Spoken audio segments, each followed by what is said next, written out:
Ladies and gentlemen, the NFL season is back. That means your Buffalo Bills are back. And in this opening weekend, they face off against the always pompous Pittsburgh Steelers. Before I get to the main content, though, make sure to hit that like button and subscribe. Now, onto the preview. The Steelers' defense returns in 2021, and they're just as scary good as before. Their defensive line looks pretty familiar, with all pros TJ Watt and Cam Hayward both returning to the fold. Watt had 15 sacks last season, and he'll be paired up with Stephon Tuitt, who is coming off a monster 11-sack season of his own. The only notable loss to this defensive unit was linebacker Bud Dupree, who missed the final part of last season with a major knee injury. However, the Steelers are welcoming back Devin Bush, who also missed most of last season, and they also welcome newcomer from Jacksonville, Joe Schobert, to their already solid linebacker core.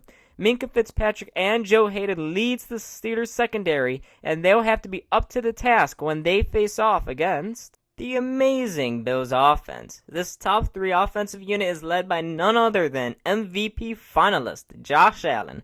Allen compiled a 69.2 completion percentage, racked up 4,544 passing yards, and had 37 touchdowns to only 10 interceptions. All of this led to him finishing second in MVP voting. Despite his MVP play, he wasn't alone on the Bills' offense. He was helped by the amazing Stephon Diggs, who caught 127 passes for 1,535 yards, both league highs last season. Also with him is the ultra-reliable Cole Beasley, who came up just shy of 1,000 yards last season.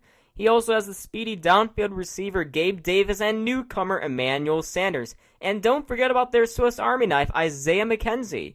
The Bills' run game also has the double-headed threat of Devin Singletary and Zach Moss, who helped round out a really good offense. And their counterparts will be Big Ben Roethlisberger and the Steelers' offense. Big Ben is coming off a down year in which he had 33 touchdowns and only 10 interceptions. Now, these stats don't seem very bad for him, but using the good old eye test reveals his major step back. If the Steelers want to succeed, they'll need to surround Big Ben with talent that can now carry the load. And they got some of that, with the always flamboyant Juju Smith-Schuster returning to the fold.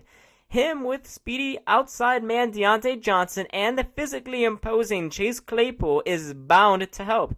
What could also help Big Ben is to actually have a good run game, which last year finished dead last in total yards and dead last in yards per carry.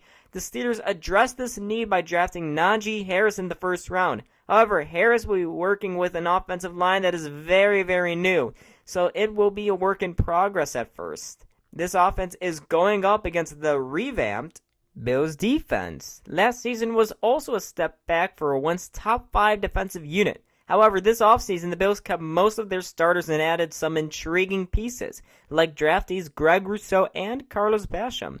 The Bills also kept Matt Milano in the fold, who along with Tremaine Edmonds are a top 10 duo when healthy. This front seven will also be overseeing a rush defense that was middle of the pack last season, and a pass rush that was almost non-existent at times. They'll need to work on this if they want to take the next step and potentially help the Bills win a Super Bowl this year. But behind them, there are some studs that help keep the pass defense a top 10 unit in the league. Tre'Davious White and Levi Wallace at cornerbacks are a great duo, and the always reliable Micah Hyde and Jordan Poyer are back again. Now, with all that summary out of the way, time to see what our BSC panel is predicting for this Week 1 showdown. Nicola Adaney in on the edge for Pittsburgh. Allen out. Diggs again with room. Run after the catch to the 20-yard line. Will Allen beat them deep or a screen pass or something? Get Pittsburgh's pressure. Here's Allen throwing, man down. Diggs got it inside the 10. Diggs to the goal line and in for the Buffalo touchdown.